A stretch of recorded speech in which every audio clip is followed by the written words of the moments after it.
عارف المثل اللي بيقول دخول الحمام مش زي خروجه؟ اهو ده الفرق بالظبط بين استماره 1 واستماره 6 في التأمينات. انا محمد مشالي وجاي لك من سوق العمل.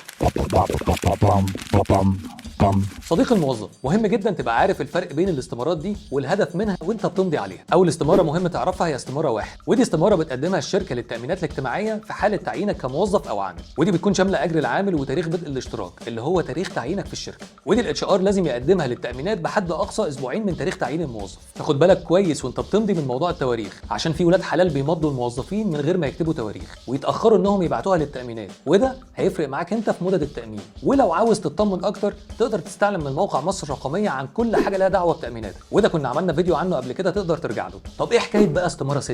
هي استماره انتهاء اشتراكك من التأمينات الاجتماعيه، ودي بتمضي عليها وانت بتستقيل بتاريخ اخر يوم شغل ليك، واوعى تمضي عليها في اول يوم شغل ليك، عشان نفس ولاد الحلال اللي قلت لك عليهم من شويه احيانا بيعملوا الحركه دي في الموظفين وهم مش واخدين بالهم، وفجاه يلاقوا نفسهم بره المكان، وساعتها لا هتعرف تاخد معاهم لا حق ولا باطل. ما انت ماضي بقى وبس يا سيدي. هستناك تكتب لي في الكومنتس لو انت موظف متأمن عليك ولا ماشي بنور الله، وطبعا ما تنساش الفولو واللايك والحركات اياها.